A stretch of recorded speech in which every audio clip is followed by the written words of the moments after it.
Hey, everybody, it's Chase. What is going on tonight out there in pop culture land? Let me turn this on and get all your comments. I already see some of you in here. That's awesome. Here we go.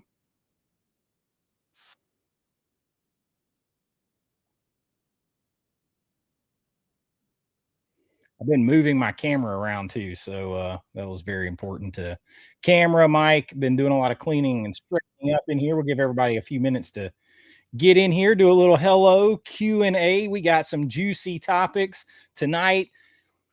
Almost at 50,000 subscribers. The show got an IMDb credit. I got my first ever copy for review of any kind of movie. That only took an act of Congress. We'll talk about that because it was a fun watch.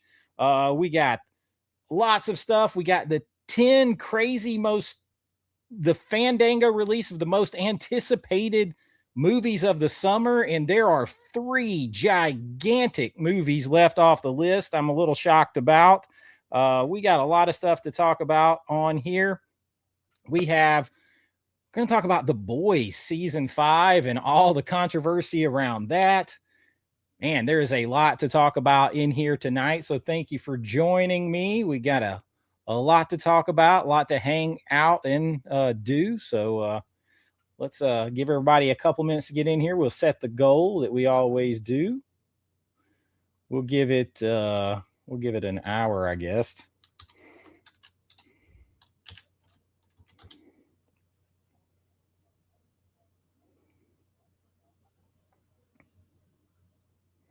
All right. So who's in here? Oh, we got a new member already.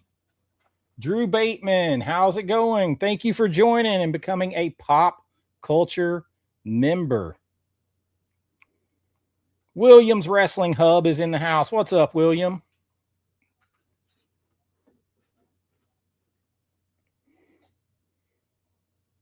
Sofa, what's up? How's it going?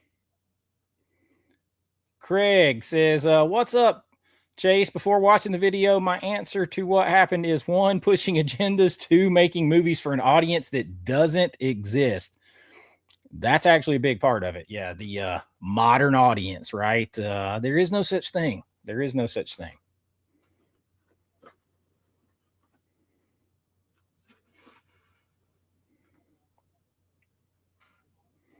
There is no such thing. Chill, what's up? How are we doing? Is it Tarna? 11. Scottish Bear in the house. Oh, yes, we will be discussing that too. Chase gets his wish with the Spielberg collection announcement earlier this morning. But is he happy with the movies that are included? Why? Funny you should ask, because we will be talking about that. And listen, I was going to support any kind of Spielberg set. It's too bright. It's too bright on me. Can you turn that light off over there? We'll see if that's why. I really have no lights on me. Is that a little bit better? There is no lights on me right now other than my computer screens. There is no lights.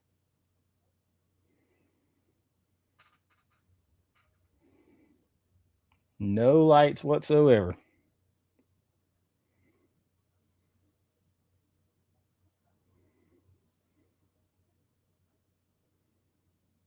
I was going through my clutter last minute income tax stuff and found a paycheck from December I forgot to cash. Hey, that's literally found money. Yeah, we had to finish up taxes today. Had to do that too.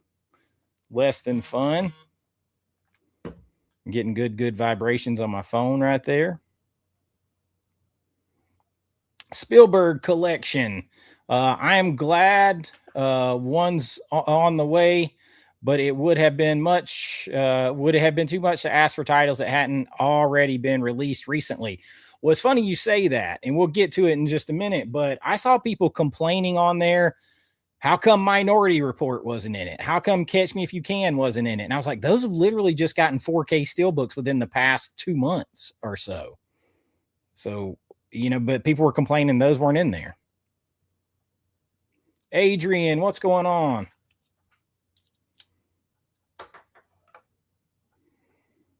How are we doing? I'll stop reflecting at you guys. Todd in the house. Well, while we're waiting on everybody to catch up, how about we go ahead and talk about the Spielberg set? Let me get the window open.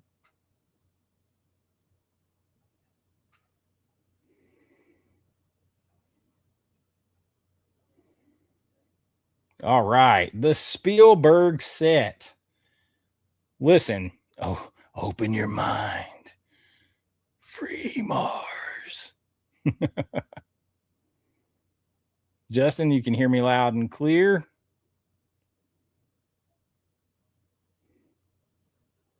All right, I appreciate it. This is currently one of my top 3 channels. Well, that gives me room to work because I don't stop until I'm the best. Number 1. Open your mind, Quato. Under the Rim Rocks with the greetings from out in Montana. We got John Doe Juggalo in the house and his channel represented.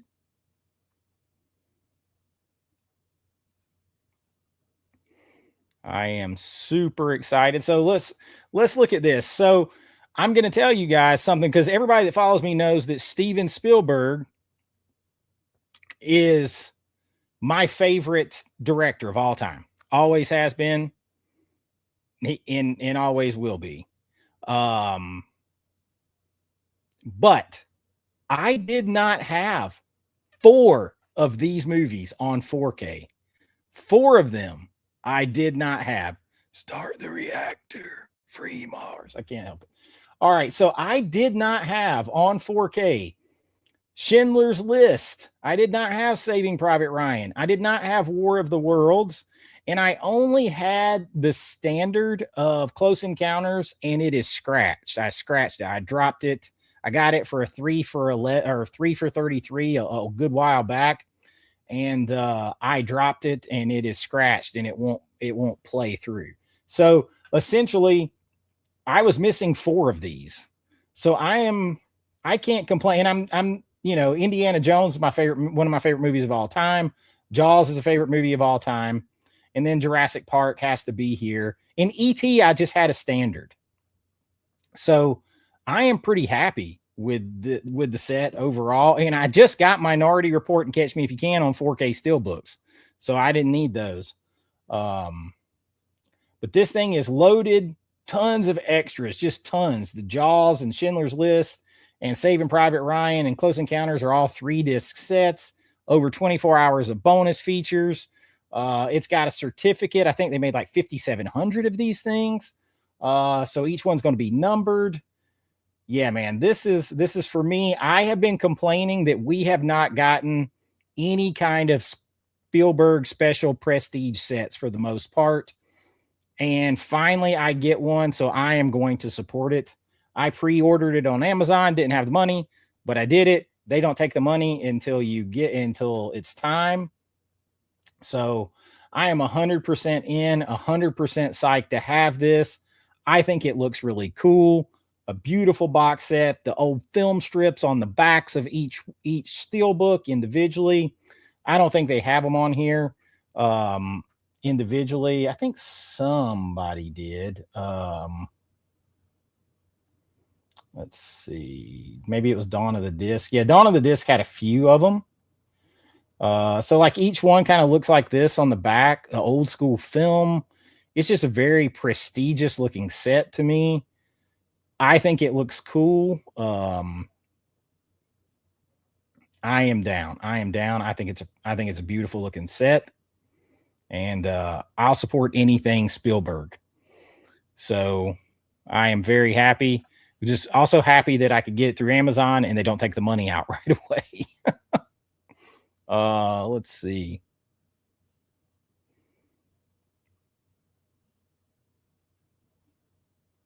Yeah, the Spielberg set looks awesome. Jaws and Indiana, top of the list for me. Tess, Irish in the house. The whole family here with me. Hello, hello. So glad that you guys are in here. Gen X Gen, hello. Welcome, welcome, welcome. Glad you got your package. You only see what in Blu-ray? These are all 4Ks. The kid channel, what's up? What is not in 4K? All of these are 4K. I'm not really sure what you mean. These are all 4Ks. Oh, we got a $10 super chat from It's Chad. Awesome to catch you live. I'm doing a live stream Sunday about custom action figures of iconic Canon Films characters. And I have the link to your Rise and Fall of Canon Films linked in it. Awesome, man. Awesome. And I look forward to that. I love Canon. I'm a huge look. If they put out a Canon collection like this, I'd buy it. I'm a massive Canon fan. I actually have another really big Canon video coming up this week. One that I really wanted to do before we start the 2 weeks of halfway to Halloween celebration here on the channel. So we got another big Canon. So you might have that one in there too, because I think it'll probably be out Thursday or Friday. I'm not sure yet. It's possible it's Saturday, but we'll see. Everything is so crazy for me right now. My son's spring football practice, getting him back and forth in the mornings before the sun ever comes up, and then in the afternoons again, and trying to work and sleep and everything else in the middle. It's crazy right now. So, but I am looking forward to getting that out, and then the halfway to Halloween celebration. Hello, yo, it's Jason in the house from Movie Mass 4K. Oh yeah, I had to do one more. I had one that I'd wanted to do a while back and I didn't get to it exactly. Yes, Spielberg Spotlight on Amazon. There's a 4K of it because I pre-ordered it.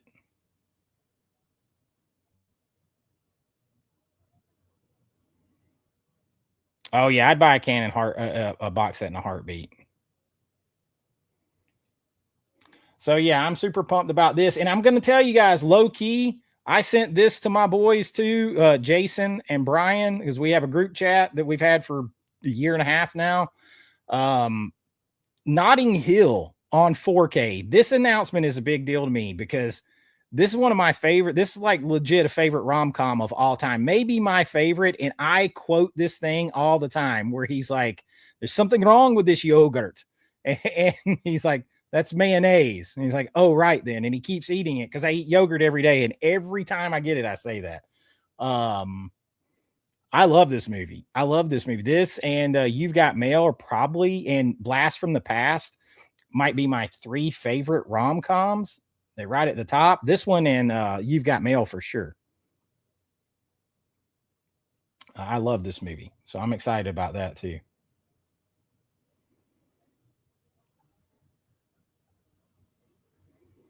Let's see. Disc flips. Now, I want to see how you guys feel about this. So I know a lot of people, we'll just talk about this real quick. I know a lot of people get upset with Scream Factory, Shout Studios, for releasing a standard and then a while later releasing a steelbook, or releasing a steelbook and a while later releasing a standard. Well, Arrow has been they're guilty of this lately. They've done this now in the past like 5 months or so with Trick or Treat. They've done it now with Conan, and they've done it with the Warriors. With Steelbook, this is like maybe the 3rd time they've released the Warriors. This is the 3rd time now they've released Conan, because they released it standalone and then in the collection and now on a Steelbook. But nobody ever seems to complain about them doing it. And Arrow this year has been very, very, very re-release heavy. Very re-release heavy. They probably will get me for Conan because I'm a massive Arnold fan. But nothing will beat that white box set for the Warriors that I have. So not interested, but yeah, that happened too.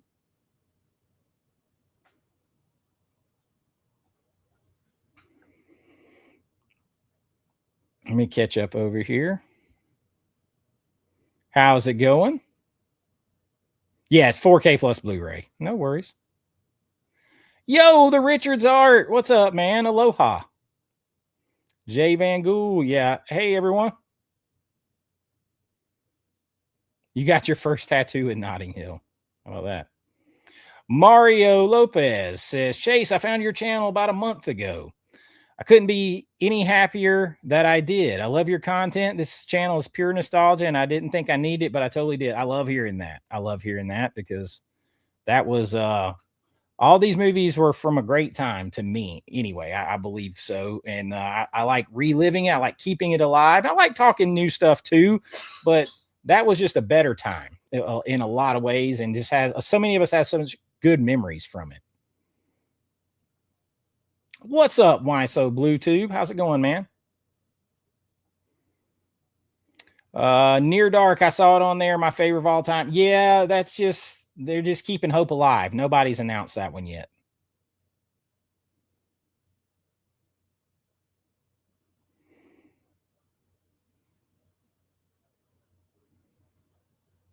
I should put a link to my Patreon in the description. I mean, yeah, I probably should. I never feel like I'm trying to. Yeah, I've been accused of like trying to force people to like join a Patreon, and I hate that. Let's see.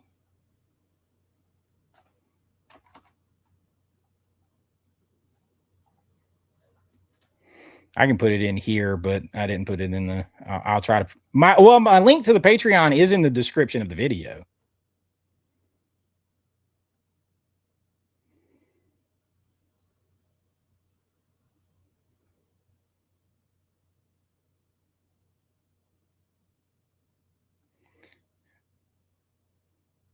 Yeah, there's a link in the. Yeah, there's a description. It says, do you collect Arrow UK steelbooks? Kino Lorber's announcing a 4K. I do have some Arrow 4K steelbooks from the UK, but not a bunch. Deadly Blessing starring Sharon Stone. Are they really?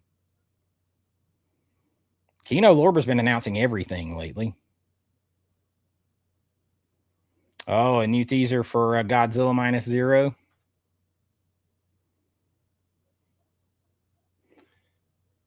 Oh, speaking of, before we get to our official topics, real quick, one more little self-indulgent thing here. And I shared this a couple little pieces of housekeeping here.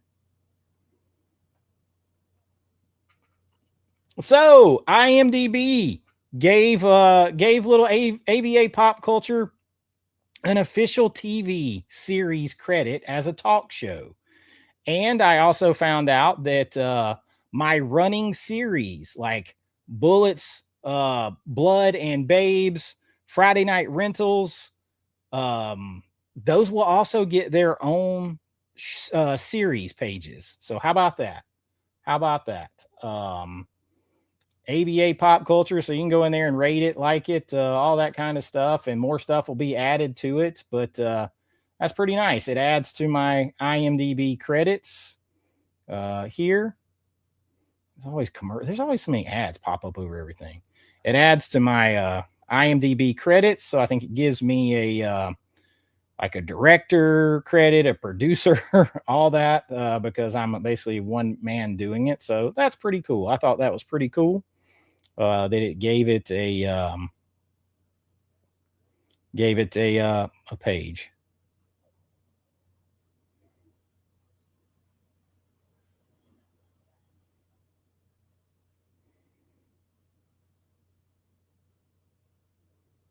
Oh, cool. I appreciate that. I appreciate that, man. Yeah, I'm not trying like, but people get aggravated. They're like, why? Most of your physical media stuff is on your Patreon or YouTube or whatever. And but you know, we're about to have a segment right here, right now, in just a second, covering physical media this week and the two releases of the week. I can't say 4Ks because one is a Blu-ray, and yes, it's the first one that I've ever been sent for review, and that's pretty cool. And but as always, I will give you my honest opinion on that. And I will say, we're going to get to it in just a second, I didn't have anything to compare it to because I didn't own this movie before. So that is one thing. I love doing Friday night rentals. You may not get one this week. It just depends. Just depends. Thank you. Thank you. Yeah, IMDb is fun. I think now I'm over 100 credits total between writing, directing, cinematography, editing, acting. I think I'm over 100 credits now. Hey, Becca, thank you. All right, so let's do it. Let's do the official physical media of the week right here, and we're going to start with my first ever because I'm excited. I think this is cool. My first ever movie that was sent to me for review, and that is The Stoned Age, released by Lionsgate Limited on the Vestron Collection. Now, if you follow me, you know I have been trying to track back and get the entire Vestron Collection, and I am still missing a lot because I will only get them with the slipcover. I won't get them without the slip. So I have a bunch of the Vestron. Of course, probably my two favorites thus far are Chopping Mall and Maximum Overdrive, which I would love to see in 4K. Lionsgate or anyone else, I would buy a 4K of these in a heartbeat. Maximum Overdrive and Chopping Mall.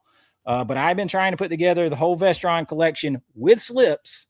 Could be done easily if you didn't care about slips, but these are collector series. I got to have the slips. And they sent me The Stoned Age here, and I'm going to pull up some information on this right here because I'll be honest with you, I don't think I had seen this since I was a teenager, man. Like, I did not own it. I hadn't seen it. And let's get it up here real quick. All right. So here it is, The Stoned Age. So this is Vestron number 38. And you know, it's a cult comedy. It's like a little bit of a raunchy comedy. It's a stoner type comedy.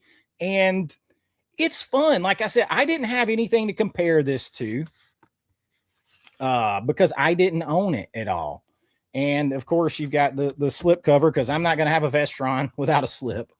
And it's just a Blu-ray this time. It does come with a digital code, which I'll be keeping for right now. So it's just the Blu-ray. So no 4K on this one. We're going to get the one for a 4K in just a second. But it does have reversible slip art on there. So our reversible disc art. So that's pretty cool. I believe that's the original poster right there, or the original cover art.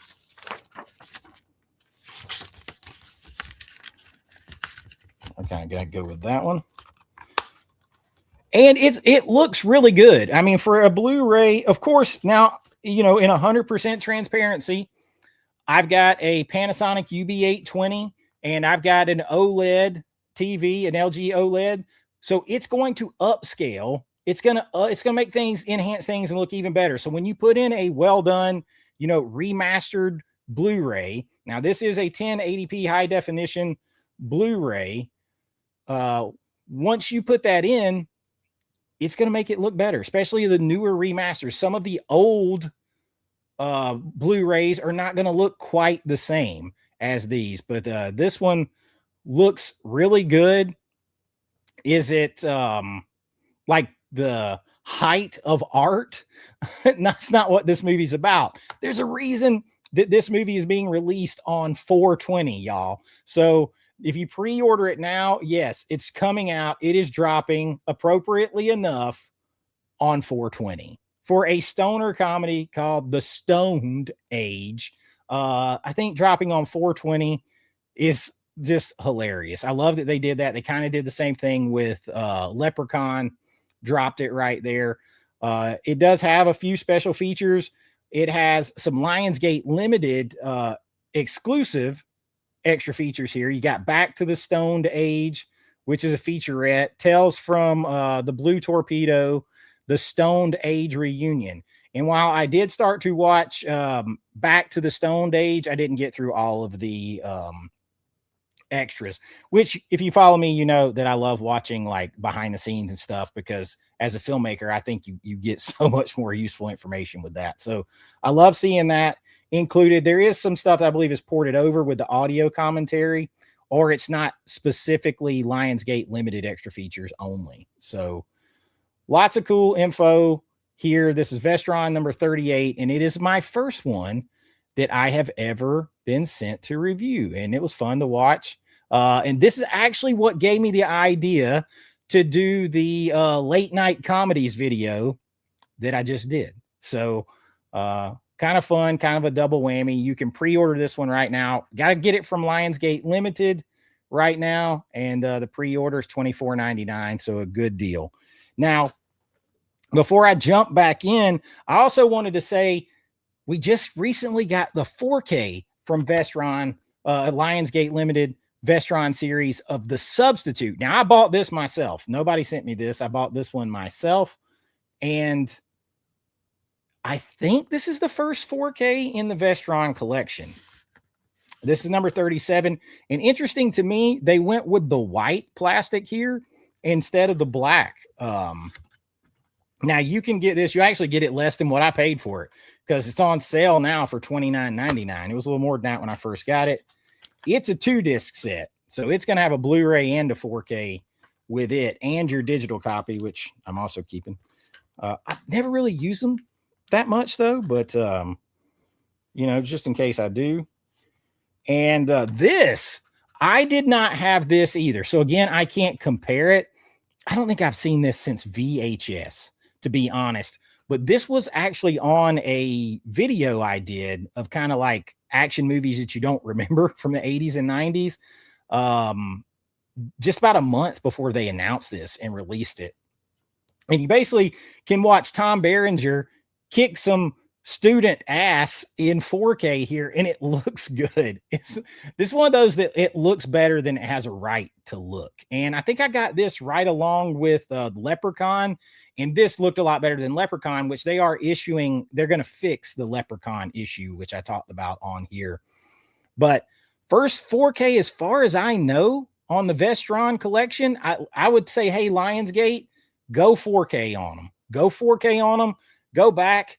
You know how fast you would sell out of a Chopping Mall 4K or a Maximum Overdrive 4K? You would sell those so fast it would make your head spin. And movies like this, the old B action movies from the 80s and 90s, you would sell these hand over fist because this is fun kind of stuff that I like to make videos about all the time. This could have been a Canon film. Could have been a Canon film. But a lot of fun, and it looked great on 4K. And those are my physical media reviews of the week. Check them out. Lionsgate Limited. I think I own most everything that Lionsgate Limited put out so far, except for the couple things I missed. I got to get, what is it? Apocalypse Now I missed. And somehow I missed Basic Instinct. I was thinking I had the Studio Canal one, and I didn't order it in time. So I got a couple that I need to pick up. And one that they didn't send me, but I'm going to buy. I mean, I don't know if they'll ever send me anything else. I don't know. It doesn't matter. I'll tell you what I would buy anyway. I would have gotten Stone Aged anyway because I'm putting together the whole Vestron collection. But where is it? Oh, and out of All of Me, I don't have yet. Let's see here. The Ninth Gate, y'all. I'm buying The Ninth Gate. The Ninth Gate is underrated, like supernatural thriller. Super underrated. High recommend. Super underrated. Is just like a spiraling inward on itself. Supernatural mystery. I liked it. I liked it. All right. Let me catch up on the chat because that is physical media for this week.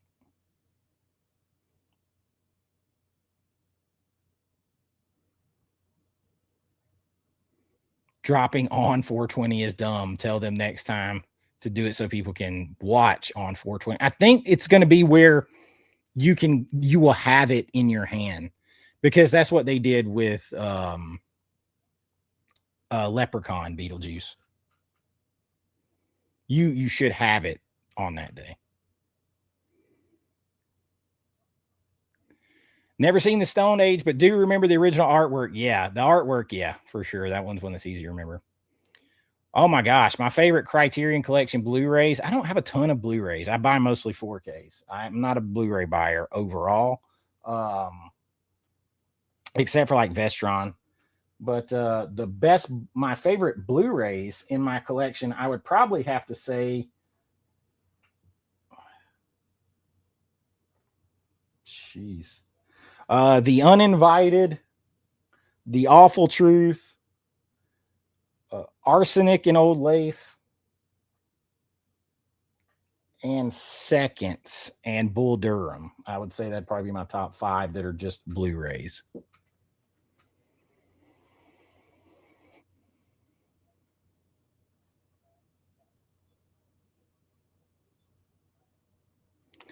I still will. You will get a review from me here for any on my weekly live for anything that I review, my physical media segment that I do every week, whether they send me anything, where anybody sends me anything or not.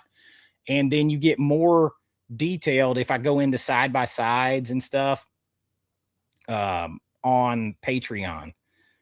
In this case, I won't have anything else to provide you on the Stoned Age or on the Substitute, because I don't own them on any other format. So I got nothing to compare them to.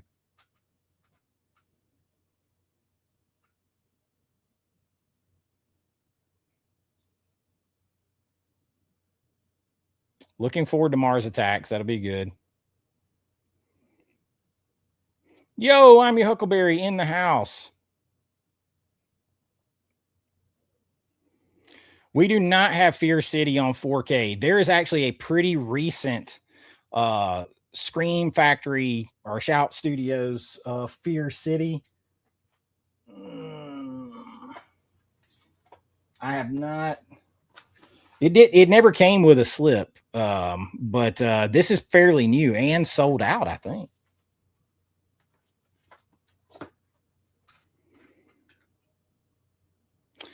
Am I picking up the wrong turn? Listen, I haven't bought anything from Umbrella and I don't know when. I bought the Caligula set, which is incredible. A lot of work they did. I got the Super Mario, and that's about it from Umbrella. I don't buy a lot from Umbrella. Yeah, the Ninth Gate's really good. Do you know, I've still never seen The Descent. I'm super claustrophobic, so that movie kind of weirds me out.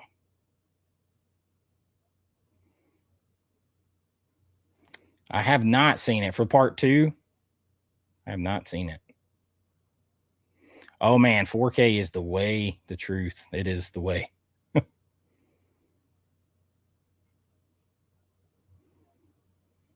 It's supposed to be happening. Arnold's training for it. He's talked about it quite a few times.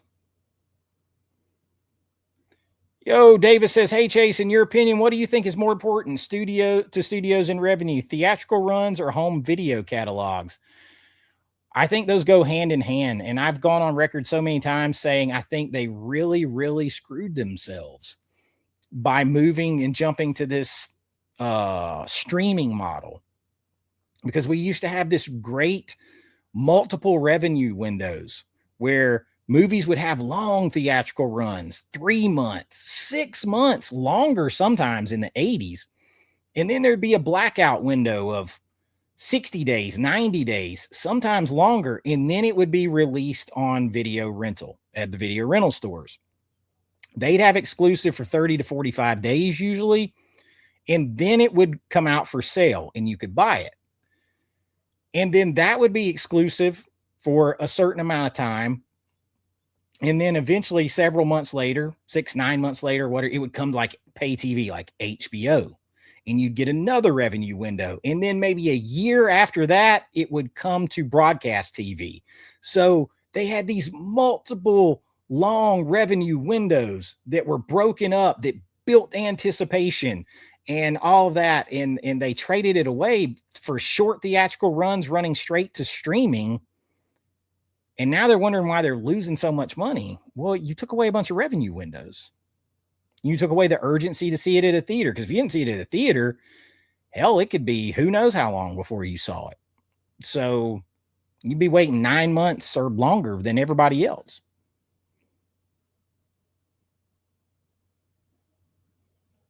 Yeah, there's a lot of layoffs going on. Disney's laying off 1,000+ people. And from what I understand, Josh D'Amaro is getting ready, the new CEO of Disney, he's getting ready to hand over way more physical media stuff to Sony, from what I heard, because he's cutting from the home video division. He's cutting from the television division. He's cutting from the movie division. All of those kind of things, the marketing, and they've cut the DI division now that's not going to exist anymore. They're cutting all of that, and they're going to hand over even more power to Sony to put stuff out.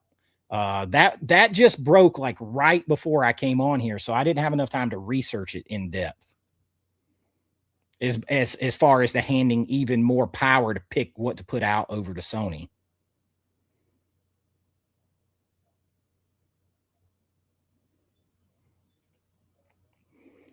Thank you. Hit the like button if you haven't done it.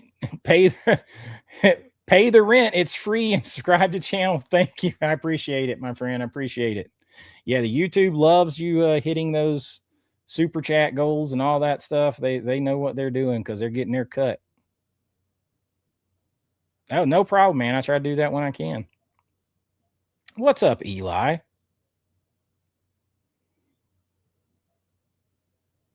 Yeah, it's ridiculous. You're killing yourself doing that. You're killing yourself doing that.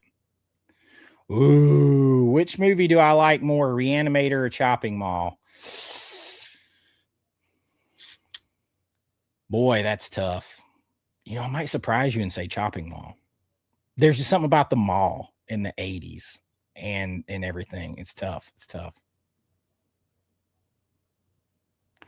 Oh, I missed. Let me go back up here and see if I see it. Sorry about that. Let me go back up here.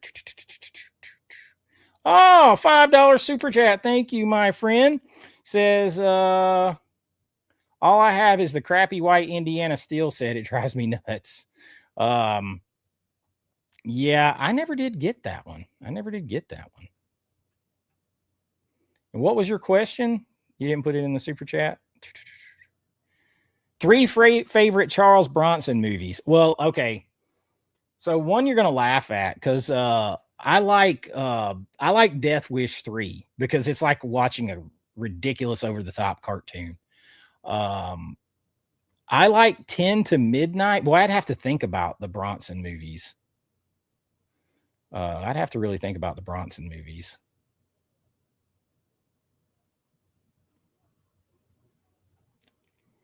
Ten to Midnight, I'm ready to buy that one and watch it. And I don't have Death Wish 3 yet, that 4K either. I know it's not as good a movie as definitely like as the first one, but it's just so crunk up. And 10 to Midnight is wild. Richard's Art says, any thoughts, expectations on this week's CinemaCon? I love it.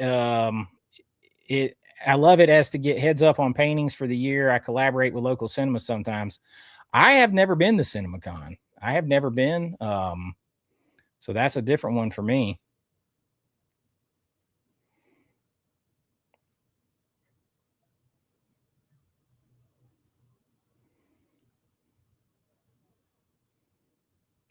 Jamie Dornan. I don't even know who that is. I saw that you sent me something, Becca, but I haven't opened yet. I'll tell you, sometimes I'll be honest with you. When you got, if somebody sends me a message on Instagram and I see it and I don't have time to respond right then, I don't open it sometimes because I don't want you to see that I saw it and think I'm ignoring you.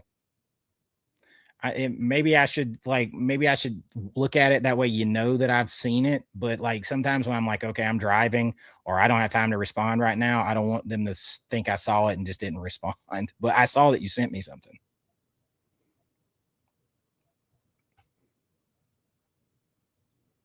Ooh, that's bright. Okay, before we move on, one other fun bit of housekeeping I got to go over here for you guys. Come on, how about this? It is time. We are almost at another massive celebration live stream, and that is going to be a big one. Let me pop this back up here. 50,000. We are almost there. Almost. We are, as I come on here right now, we are about 1,590 away from 2,000. Or 50,000. 2,000. I'd be crying. 50,000. We're under 2,000 away from it. And I have a bunch of stuff. We're going to do a long, crazy celebration live stream. We'll try to get guests on here. We might do some watch along. We're going to do some giveaways. And this is just some of the stuff that I am going to give away on that live stream. Just some of the stuff that I am going to give away. And I hope everybody will help me get there. Spread the word. Yeah, Wild Bunch is one I was trying to think of off the top of my head.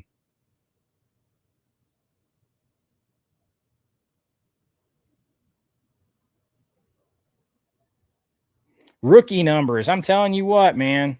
Rookie numbers.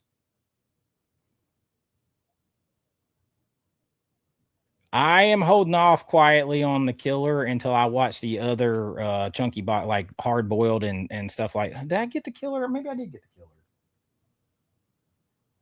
I think I might have gotten the Killer. I bought 2. I'm holding off till I watch them before I buy any more.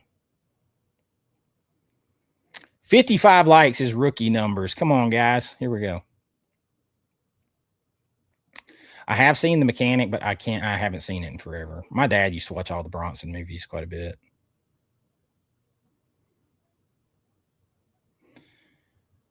That will help me get there. So we are I'm going to give away a lot of this stuff live that night.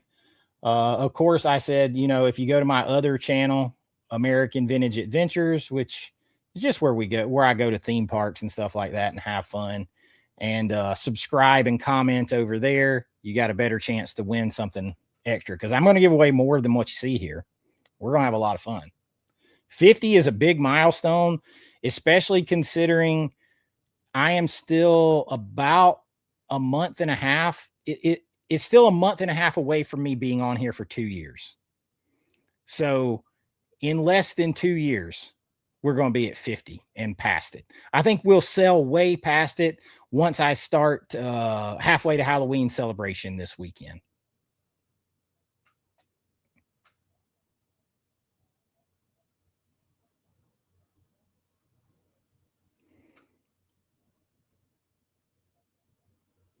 I appreciate that, my friend. I appreciate that.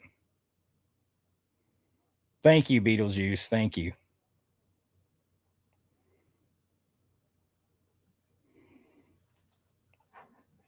Have a little sip of water here for the pause for the cause.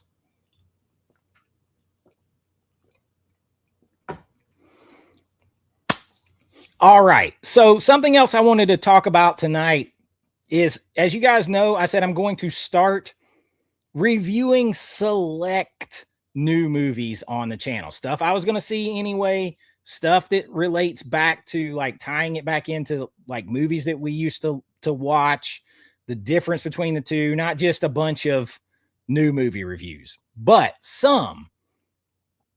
And Fandango came out with this thing that's everywhere, the top 10 most anticipated movies of the summer, of this summer.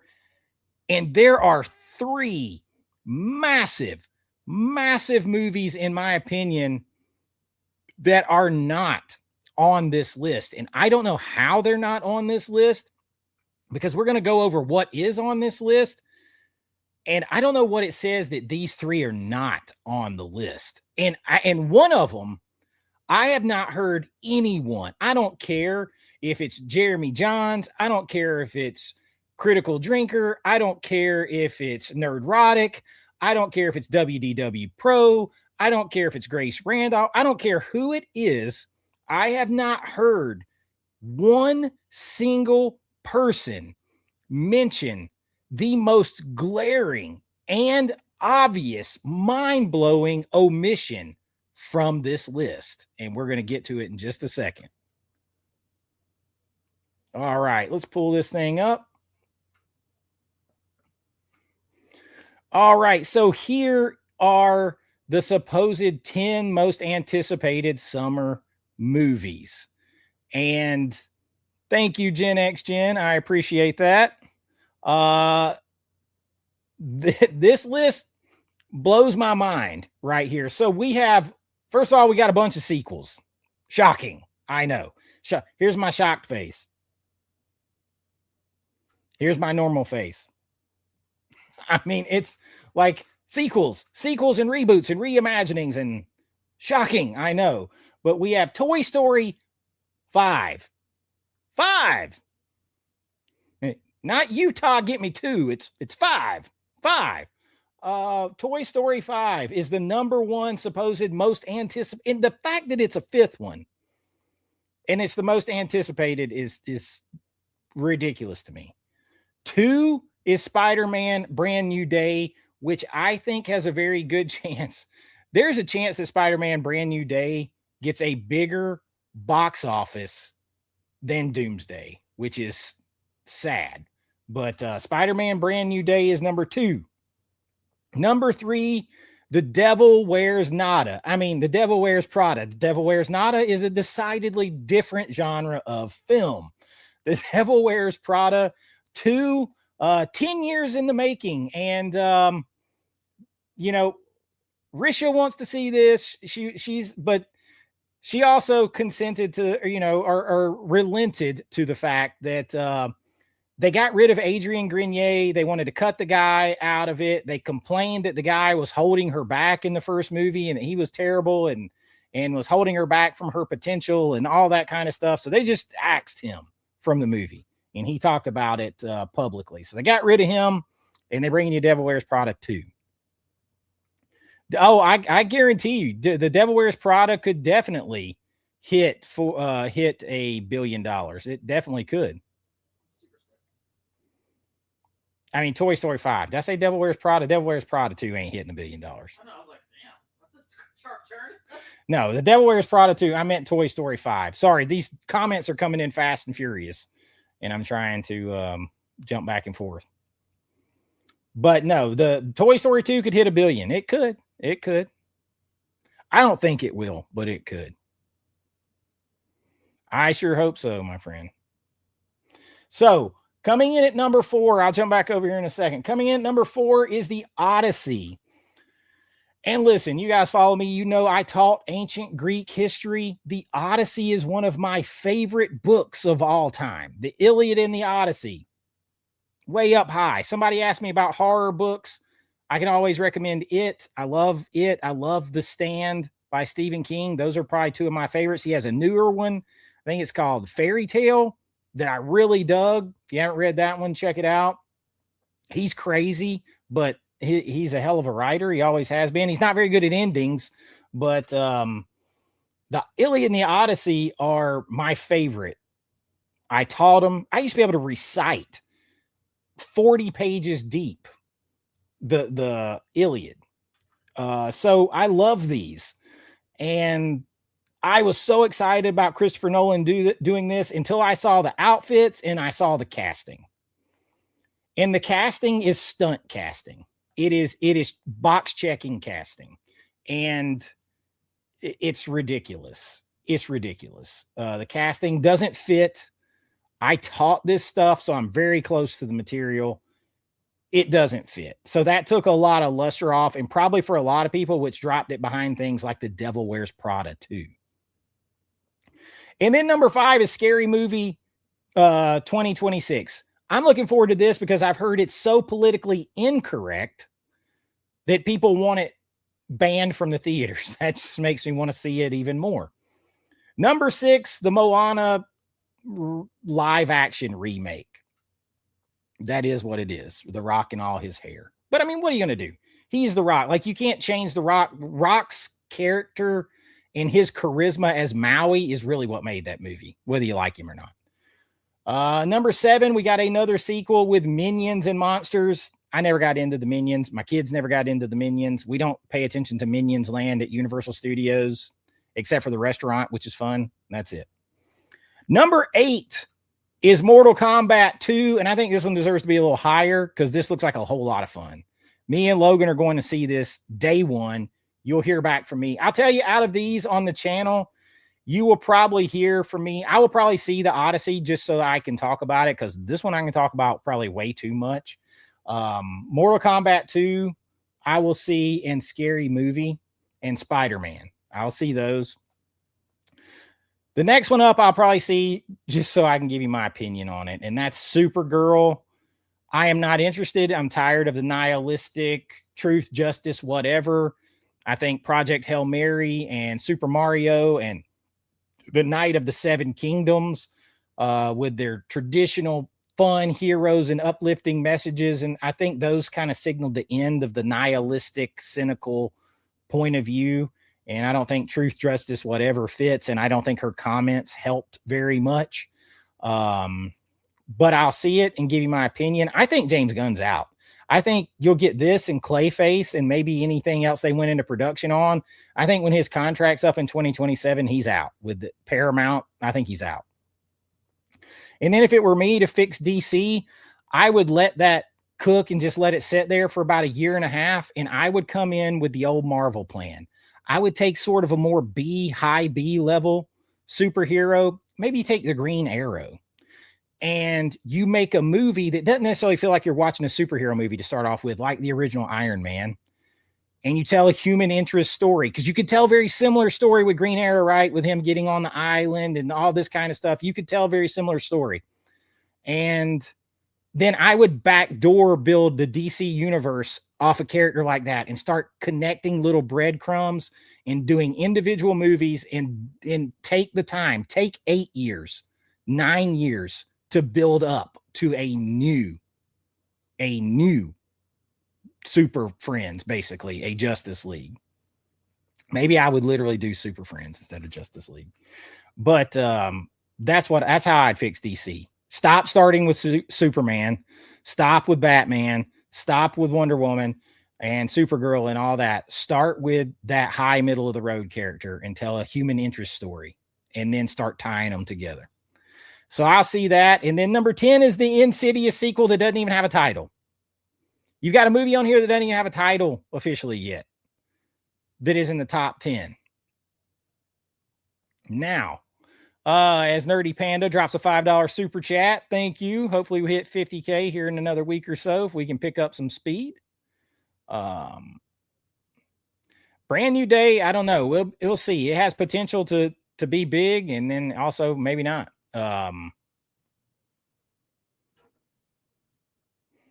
This is true. This is true.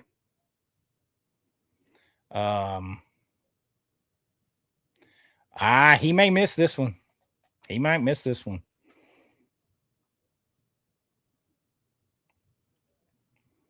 I don't know. I don't have the same faith in the Odyssey. And look, why did it?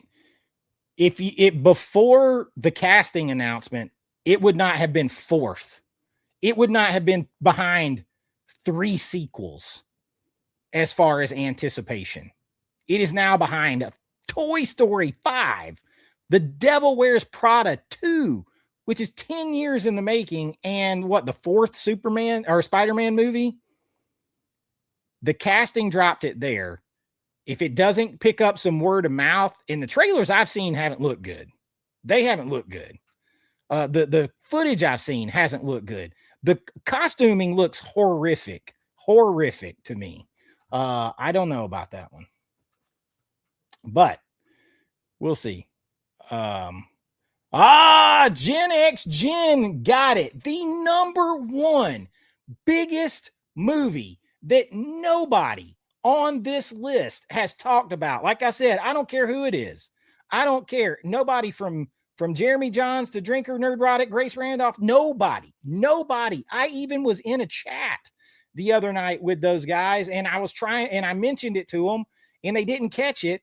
And I was like, nobody's realized Disclosure Day is not in the top 10. Disclosure Day comes out on June 12th. It is a Steven Spielberg, huge sci-fi epic about aliens. Some people considering it maybe a backdoor tie-in to as a sequel to Close Encounters. Disclosure Day, you got Spielberg and all the government out here talking about Real Disclosure, a massive Spielberg summer tent pole, and it's behind in untitled Insidious sequel. What? Like, what world am I living in that's not in the top 10? But untitled Insidious sequel and a 5th Toy Story and a Moana reboot and a 75th Minions movie and a 10-year-old Devil Wears Prada and another scary movie. These movies are all ahead of Disclosure Day, a massive Spielberg sci-fi tentpole. What? I could not believe it. And nobody's talking about it. Nobody.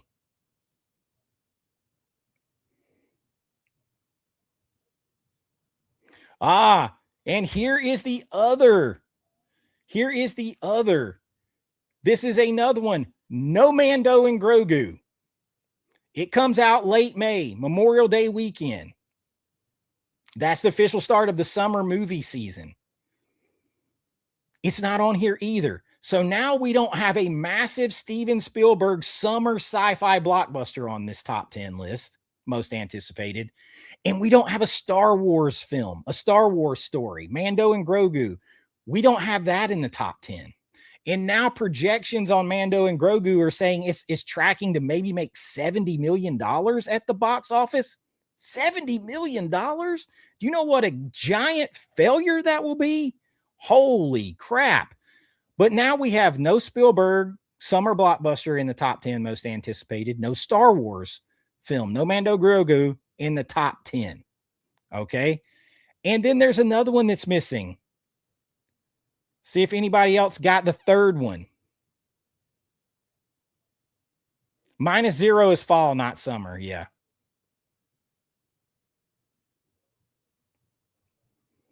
The third one, no He-Man. He-Man comes out June the 5th. They've been advertising it hard. 80s tie-in. Now, I took it to task for being CGI heavy, too CGI heavy. Dune 3 comes out at Christmas. It's not summertime. Dune 3 is at Christmas time.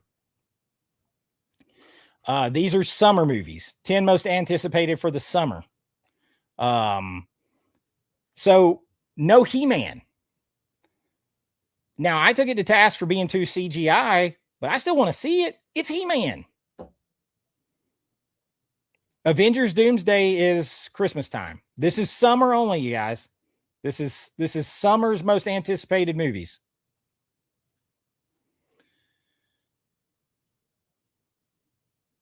That will be a travesty. If that's all it makes, it's crash and burn. Yeah, the fact that nobody's talking about the Spielberg movie is probably going to be a classic. I mean, he doesn't miss with that many movies. Come on, y'all. The fact that nobody's talking about, somebody said this is a young millennial summer and on into the next generation. Well, I can't remember what comes after millennial. Is it Gen Z? This is not because the older millennials, I wouldn't even put them as being their summer either. Because I'm only a few years away from being a millennial myself. This, though, like no Spielberg giant sci-fi blockbuster summer film, no Star Wars film, no He-Man, which ties into Gen X and all that kind of stuff. To me, those are 3 big movies that I was going to see. I'm going to see them regardless, and I will talk to them. If you guys want to hear about them, I'll talk about them in my way. I don't do the standard reviews.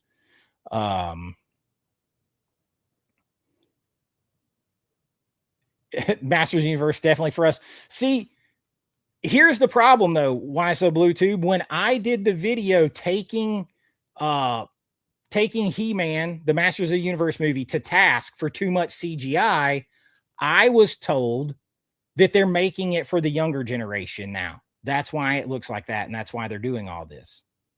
And then when it's not on the top 10 most anticipated list, the people turn around and say, well, that's because it's mainly for the older people. Well, it can't be both. You can't hide behind both.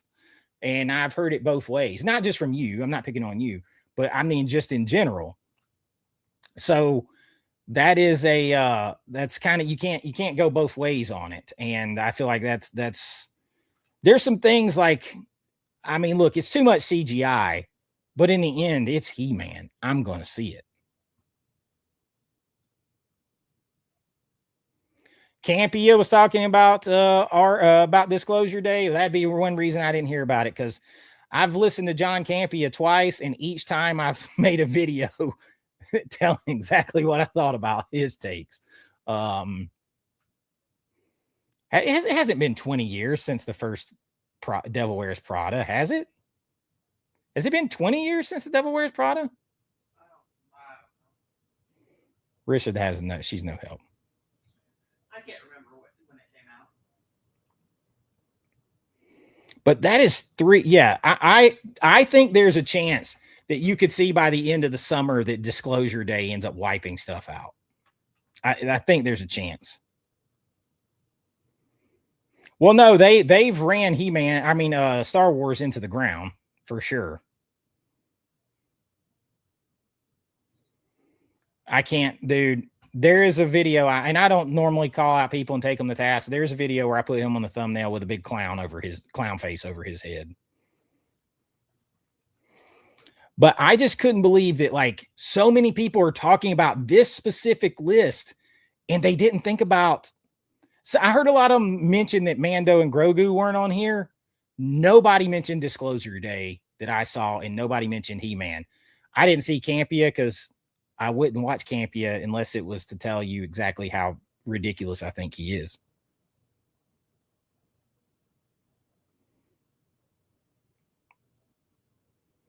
The Devil Wears Prada 1 came out in 2006, so 20 years in the making. Well, there you go. I saw that they're rebooting Escape from New York. What are they not rebooting? Every day, I don't know if Jason's still in here, but literally about every day, I send him and Brian links where they're rebooting or reimagining something else, because they got no original ideas in Hollywood. There are none. And people like me who are independent movie makers and writers, there's no room for us, because if we don't do exactly what they want us to do, you're just gonna have to go make it out on your own. Unless you're connected and you're a Nepo baby and all that kind of stuff, you got to go do it on your own. And then they'll try to shut you down like they did with Markiplier, where he made his movie and it's taking over #1 at the box office. So they yank him off the official box office charts and all that, because they don't want you to see that it can be done. So everything works against you unless you want to play their game. And their game is telling agenda-filled stories that nobody wants to see anymore, ignoring the stuff that people do want to see. Like, they have the blueprint with Project Hail Mary, Night of the Seven Kingdoms, Mario. They have the blueprint to what people want to see. They can make all kinds of money, and they will probably ignore it. They'll probably ignore it. And unless you're ready to do that too, there's no place for you there. They're rebooting Highlander too. Yes, that's another one. They're going to do that. They are also remaking The Howling. Joe Dante's The Howling. What are you doing? Remaking Joe Dante's The Howling and John Carpenter's Escape from New York. What are you doing? And now I'm hearing that Blumhouse is doing a sequel to The Thing. Blumhouse, of all people, Blumhouse.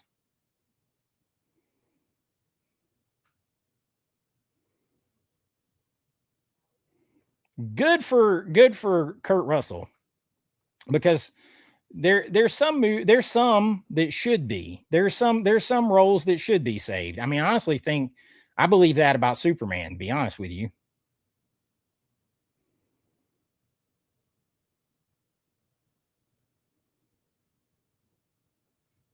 And I love Henry Cavill.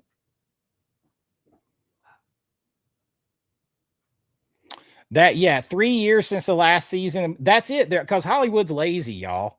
They are lazy. They used to crank out 22 episodes of a TV show per year. Now you're lucky to get 8 episodes every 2 years. They're lazy, and they're trying to milk you for streaming money. That's what it really is. They're trying to milk you to stay subscribed for streaming money. But I just wanted to cover that because, man, my top 10 most anticipated for the summer, definitely would include Disclosure Day, number one, Steven Spielberg blockbuster summer movie. My number two is probably Spider-Man Brand New Day. My number three is probably He-Man. Number four, probably Mortal Kombat. Number five, probably Mando and Grogu. And then I will see like the Odyssey and Supergirl because I need to talk about them. But that's what I got on that subject.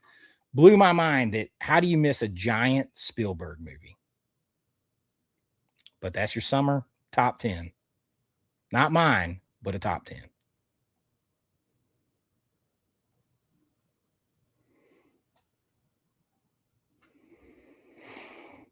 All right, let me catch up on the chat real quick.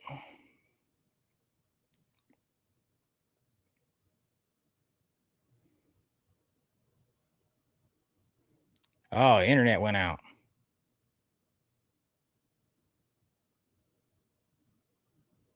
Called it robots.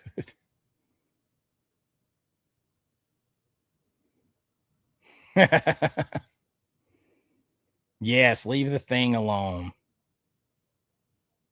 Blumhouse is definitely a more miss than hit.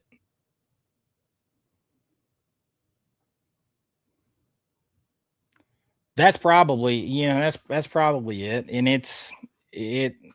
that's just sad. Jackie Chan is directing the action sequences in Spider-Man. That's interesting.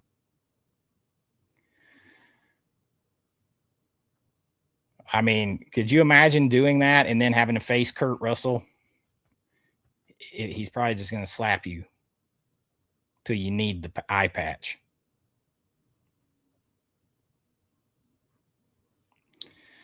The greatest movie release years ever? I think it's probably 1984, 1982, 1985, 1987, 1939, 1975 ish, maybe 77. 1994, 91. But those four 80s ones, go back and look at 82, 84, 85, and 87. As far as iconic films that are pop culturally relevant to this day and beyond, that you can go ask 100 people on the street about, it's pretty salty.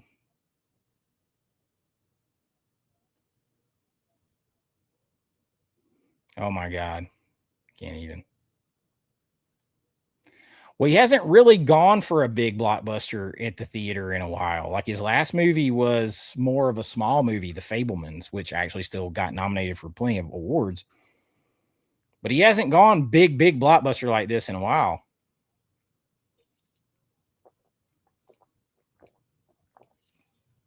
What, maybe Ready Player One? Favorite movie of 2026? So, it's Project Hail Mary.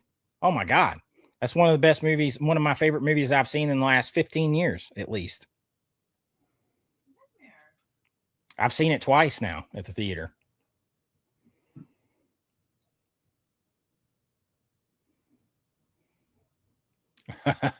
Yeah, I mean, it's a pretty big miss in my opinion. But it's kind of what's scary is everybody just looked at this and then saw that and didn't think of those movies. To me, that's kind of crazy.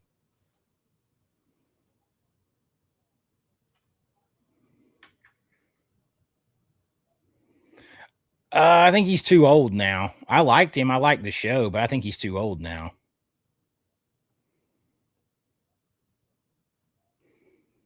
Because how old Stephen Amell is? He's probably, because you would need him to be good for the next 15 years, whoever it is. So he's about to be 45 in May. He's too old, because if you started with him and you were building a long phase, you'd need him to be good for 15 or 20 years. And in 20 years, he's going to be 65. So I would say he's too old.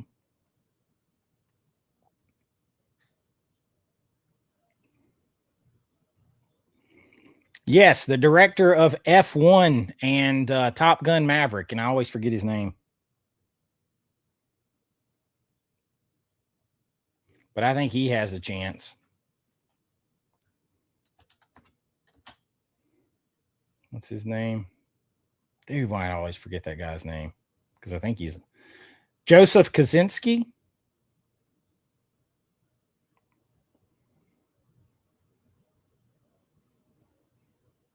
Oh, I cannot wait to see Project Hail Mary on the OLED. That's going to be awesome looking.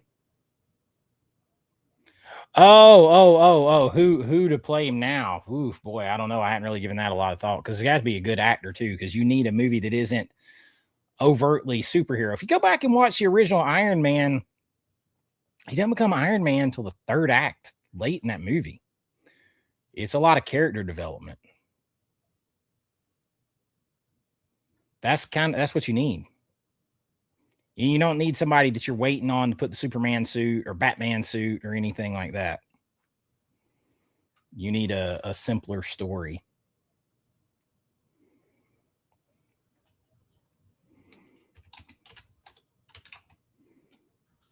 You need an actor that's probably under 40 at least. Really under 30, preferably.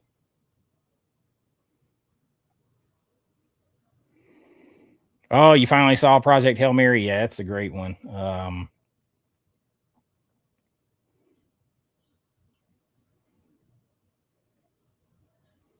don't know. I'd have to put some serious thought into how old's Glenn Powell? How old's Glenn Powell? I could see Glenn Powell as Green Arrow.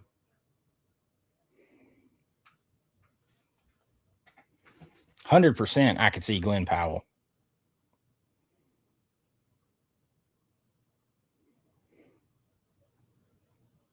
Yeah, Under Siege 2 is apparently coming.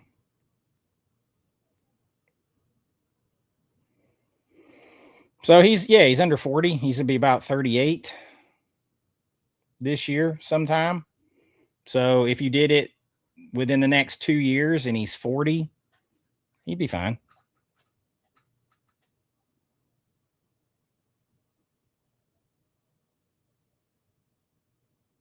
Ah, Johnny Rico. I'm glad you like Flatliners and Body Double. I freaking love Body Double.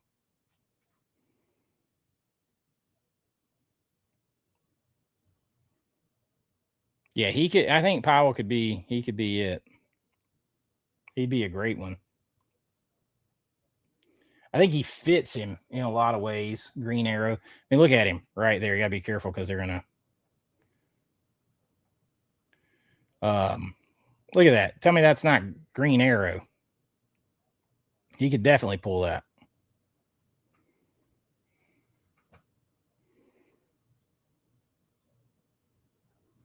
Practical effects all the way.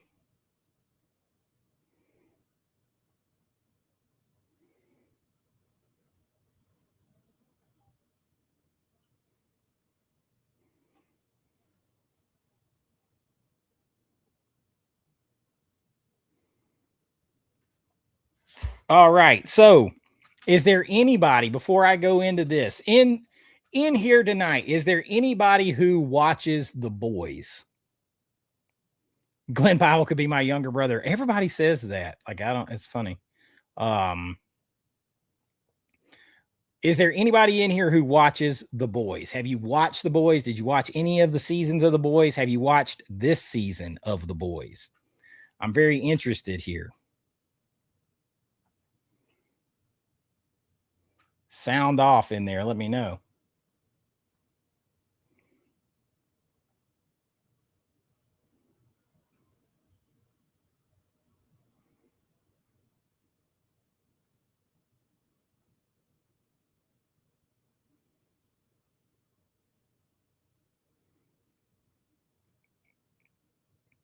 Not one episode ever. So this we're getting a little live survey here. So now Well, Beetlejuice, there. That's definitely fair. That's definitely fair. What Johnny Rico watched the first 3 seasons. Joe only 2. Uh, the artist formerly known as she, as he, as she, as he. Um, only quit in the second season. I do, but I haven't seen any of season 5 yet. I don't care about spoilers. I'm behind on The Boys. I'm not going to get into really like any necessarily big spoilery stuff per se. That's not the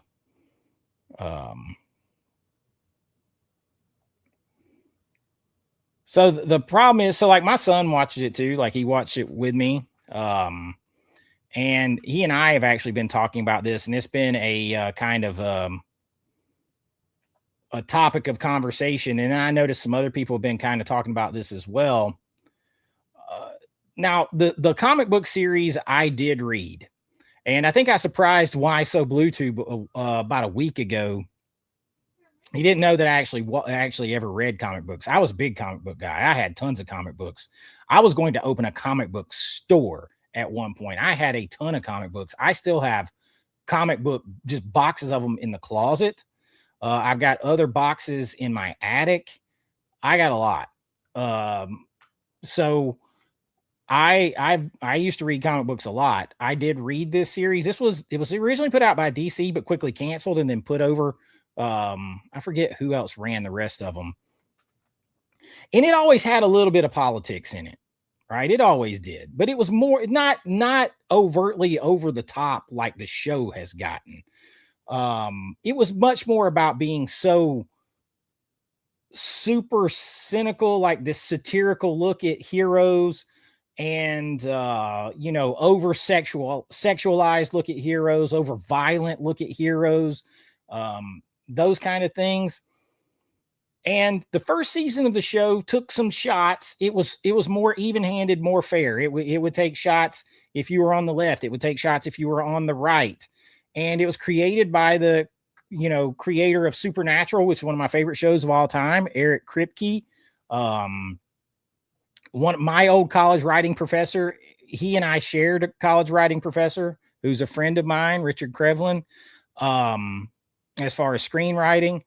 And Supernatural didn't have all that political stuff in it. Now, it came from a time before that stuff got so heavy, right? But now The Boys, this season in particular, the first 20 minutes of the first episode has every single like political woke type buzzword that you could put in to anything that you could think of.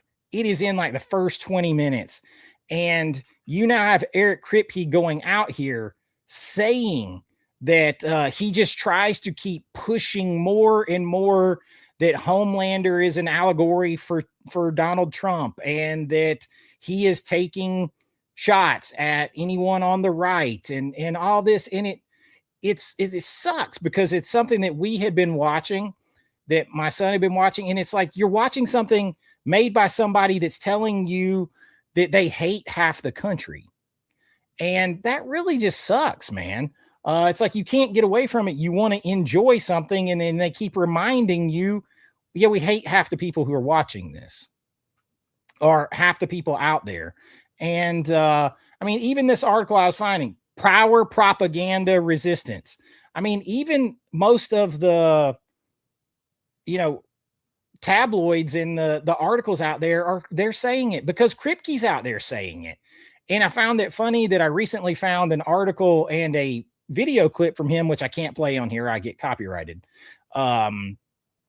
where he said he's angry that he keeps making Homelander more and more like Donald Trump turned up to 11. And the more he does that, the more people like him. that Homelander and Soldier Boy, who are his examples of toxic masculinity and all this stuff, are the most popular.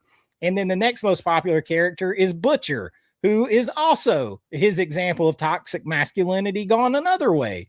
And I just think that's funny because it's like, you can't control what people like. No matter how hard you try, you can't control what people like. You know, it's kind of crazy. And I was reading this article before I came on, and let's see, where was it in here? It says, you know, it's unconcerned about who might be offended. But the thing is, it used to be more even-handed with who it offended. It would offend both sides, but now it goes after one side with maybe one or two jokes or one or two jabs or mocking over a course of 8 episodes. And the other side, it's just 99% of it. And the creators out there saying, yeah, I'm putting it in on purpose. I'm putting it in on purpose. It's like this article. There are no bones about it. The Boys is a deliberate vehicle for mocking the far right, and what began as a subtext has actually grown from being in the background to being front and center, and any semblance of subtlety is gone. And it's like, I guess this brings me to my question: is who wants that in their entertainment? Who wants that in your entertainment? I mean, we're talking about a show that has exploding, you know, penises and penises used as a weapon for this one character, and a rock monster that, let's just say, he produces lava, right? When he gets excited, and that makes more of him to love. We're talking about something that's that ridiculous of a level, but it still gives a lecture at the beginning. It gives a lecture throughout it about morality and about moral high ground, and insults one half of the country. And you want to know why Project Hail Mary is making so ridiculous amounts of money? It doesn't do that. It just sets out to entertain you. And I got to ask, like, is this what you guys want? Do you want all of your entertainment to just be filled with this? Like this says at front and center, like the director said, the writer, the creator, he wants to put that at front and center. Is that what you want from your entertainment? Yeah, not your cup of tea.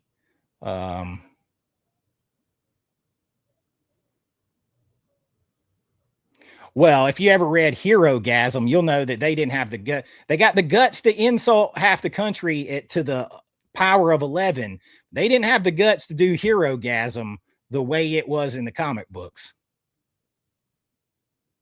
Was it Dynamite? I couldn't remember who it was after DC.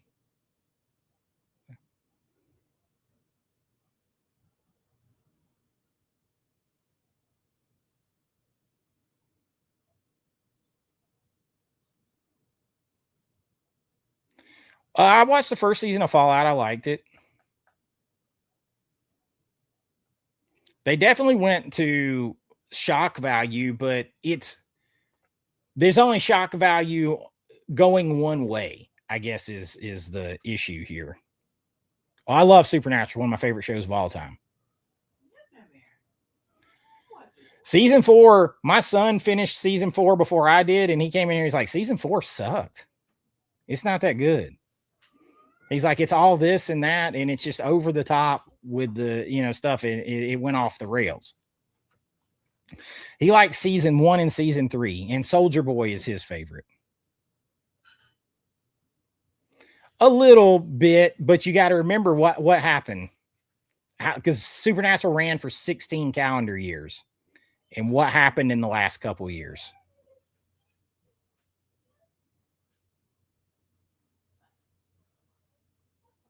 Oh, that's awesome, man. Yeah, I'm not a fan. Look, I have a master's degree in political science and public administration. I want to get as far away from that as I can. No interest. I don't want it in all of my stuff.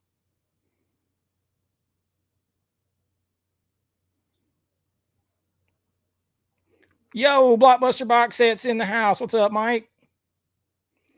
This is how I feel too. Movies and sports should be escapism. They should keep political views out of it. And this is what I told people a lot of times. Because people say, oh, there's always been politics and messaging in movies. You're right. In some movies, it's always been there in some ways. All right.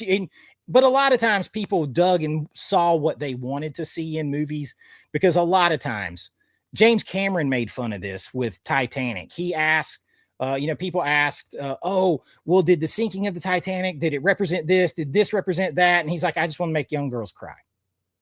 Like, a lot of people read into movies a long time ago stuff that really wasn't there. They read in, what is it in Empire Strikes Back? He says, what you find in there is what you take with you. That is what happened a lot with older movies. People found in those movies what they took in with them. And so you could dig stuff out, and there was stuff there, but much the same way you hide a piece of medicine in like cheese or a piece of hamburger meat to give to a dog so that they don't know they're getting it. They're getting it, but they don't know they're getting it. They don't pay it any attention. Filmmakers and writers and directors used to be much better about if they wanted to put some sort of message in a movie, they did it by hiding it in the entertainment. And you could enjoy the movie on the surface level as entertainment without being banged over the head, first and foremost, with whatever that message was. And now they've lost the ability to do that. They're so angry. They're so in my feelings about everything that they put it first and foremost, and it kills the story. It kills the entertainment. And that would be my rebuttal to people. Oh, it's always been in there. A lot of stuff people just read into, particularly after the fact, but even the stuff that was there, it was never done at the expense of the story. Even this article and several other articles that I have found, they go on at length about how this is just all at the forefront. And it's calling out things like, excuse me, white Christian nationalism. What? That's just a bunch of words put together to provoke a response. That's it. And it is ridiculous. And it's like, why do you want it there? Why do you want it there? Why do you want to alienate everybody? He like right here, we have the subtlety of it of a sledgehammer. So I don't know if I could go any further. Like he's like, we're as subtle as a sledgehammer with it. Like, why?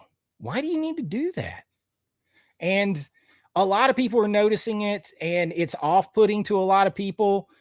And on top of that, you have the whole thing with Erin Moriarty, who plays Starlight, and people being concerned about her and the work she's had done to her face and all these things. And you're like, you hope she's healthy and okay, and not just getting caught up in all these things that these actresses seem to be doing. Same thing with the guy that plays Mother's Milk. He's lost like 70 pounds and he doesn't look healthy anymore. And it's like, guys, don't do this stuff. Don't, like, it's just movies and TV, and I love them, but they're not worth wrapping your whole identity into a message, and they're not worth your health or your looks or your youth or anything else. It's entertainment. Let it be entertainment again.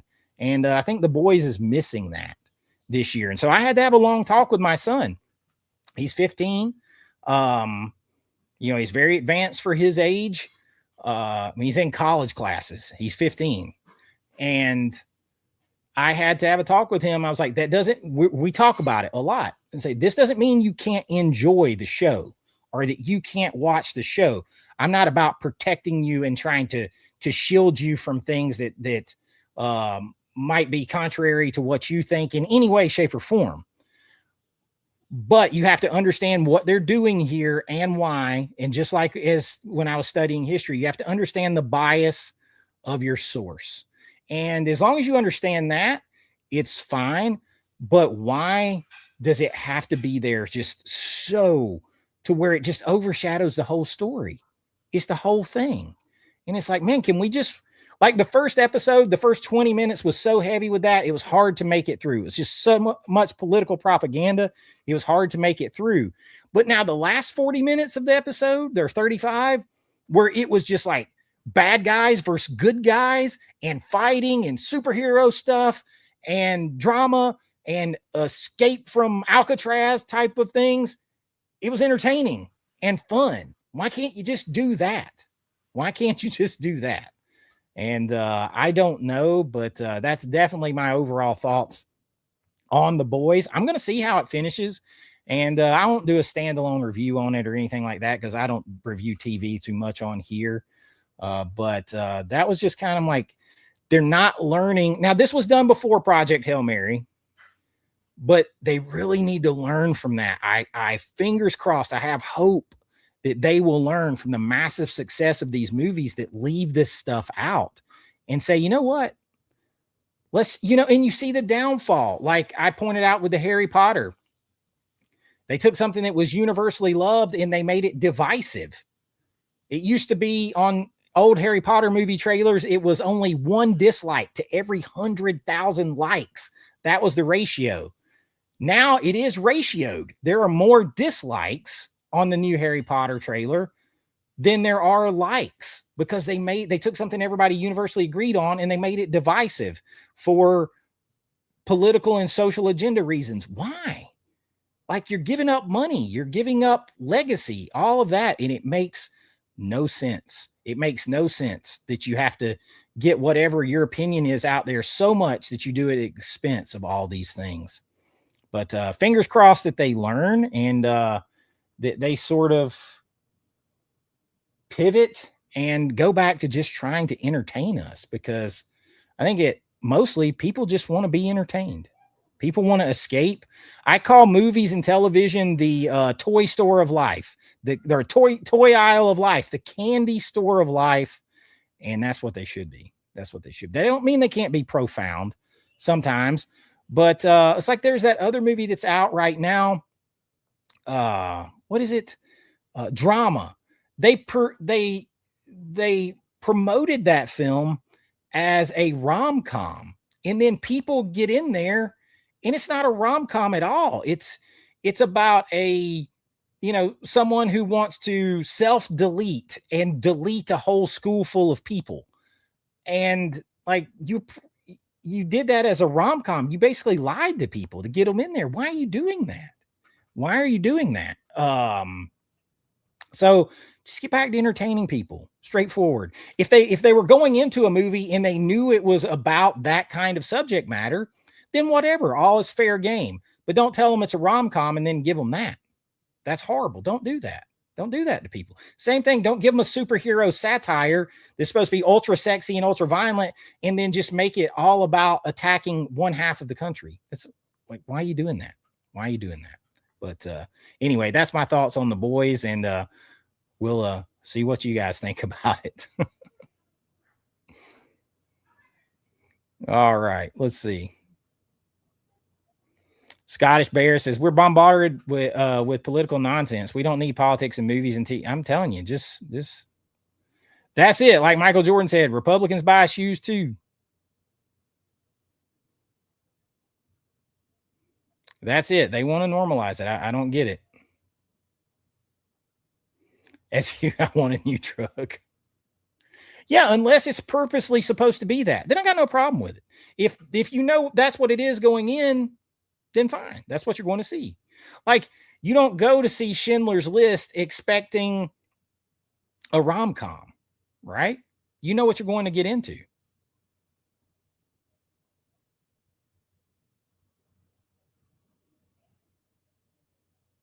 I think people know Homelander is the bad guy, but he's trying to say he's the bad guy because he's like one particular person.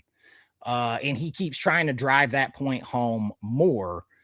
But people have always cheered for bad guys. Darth Vader is clearly a bad guy, but people love Darth Vader. Sometimes it happens.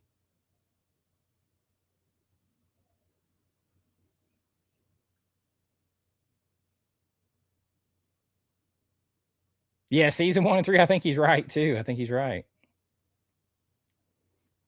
Oh God, Seth Rogen.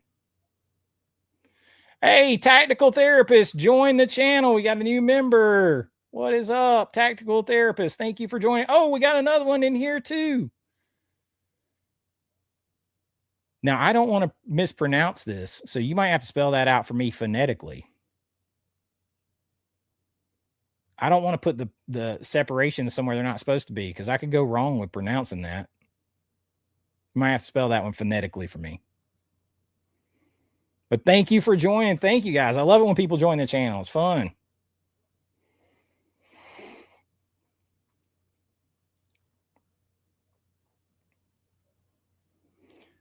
This isn't director views in movies anymore. It's an agenda from the movie corporations. People are sick of it. Yeah, I mean, and those movies are losing money. I mean, One Battle After Another lost $180 million.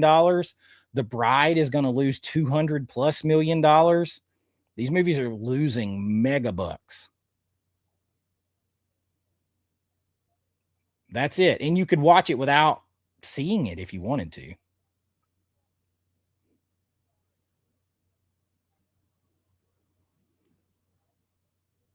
Oh, Pink Cadillac. You know, I put that in there because I don't ever hear anybody talk about that one. And my mom used to love watching Pink Cadillac. Yeah, I could maybe do something on him. That's it. That's it. I appreciate it. I appreciate it, man. You know, I kind of like reserve this stuff for live stream, and sometimes I will, cut out some pieces that people enjoy, and because not everybody gets to watch live. I mean, we only got like 100 people in here right now. I don't know. My lives, like, I don't know. Like, my lives have never gotten more than like around 150 people tops. A lot of people get 200, 300 people. I don't know.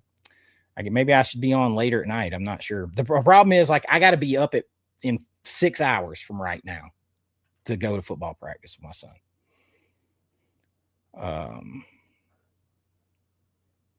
So I can't stay up as late. A movie has to have a good story, Becca says. A lot of movies today are way too rushed to tell a good story. There's that too.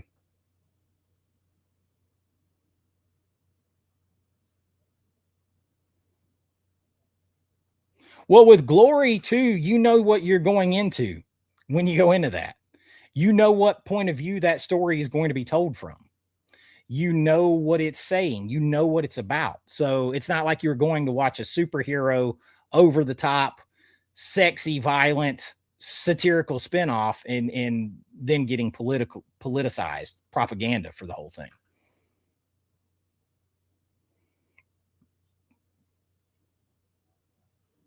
They do, and so they lean on that kind of stuff.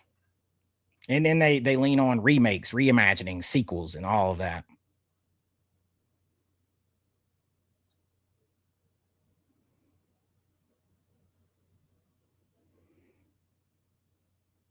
Yeah, there needs to be. There needs to be. Of course, the funny thing is, like, I heard someone blaming it on the male gaze that these women are doing this stuff to their face with these plastic surgeries and getting the buccal fat or whatever, like, taken out so their face does this stuff right here. Because men like it, and I can't find a man out there that likes it. So I got to call BS on that. I can't find a guy that likes that look. That's one of those things where women are doing that for other women and themselves, because the guys are like, what are you doing? Same Disney has done with Star Wars. Yep.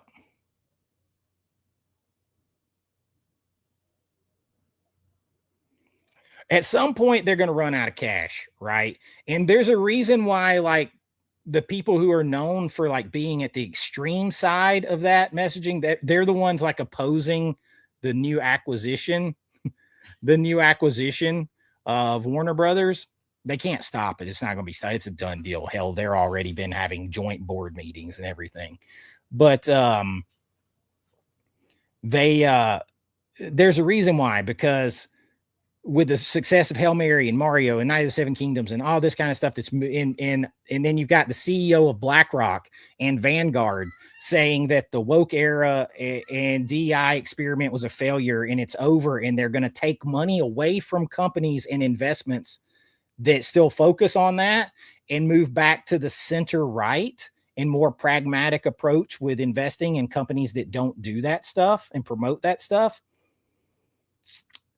That includes movies. And when BlackRock and Vanguard move all their money away, their investment money, the message is going to follow them eventually because they control so much wealth. So if you find yourself too far on one end or the other, I don't care if it's too far left or too far right, you're going to be away from the majority of people, and you're going to be away from the money here very, very soon.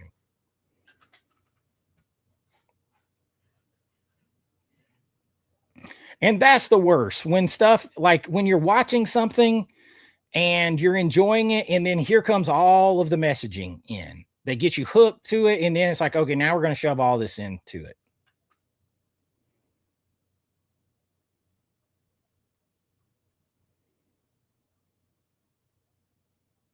Hey, Zygomatic, what's up? Yeah, very subtle.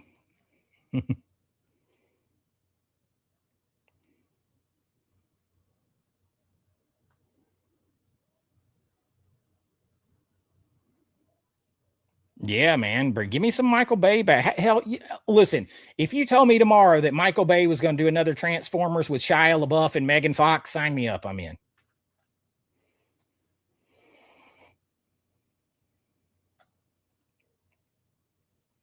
Ah, man, they have the Rings of Power. I couldn't even make it through an episode of that.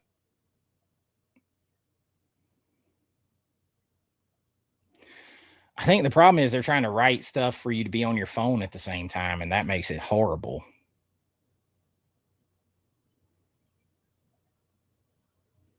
The Child's Play show definitely did that.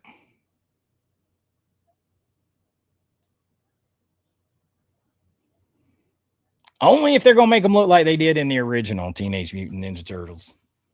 Heroes in the Half Shell, Turtle Power.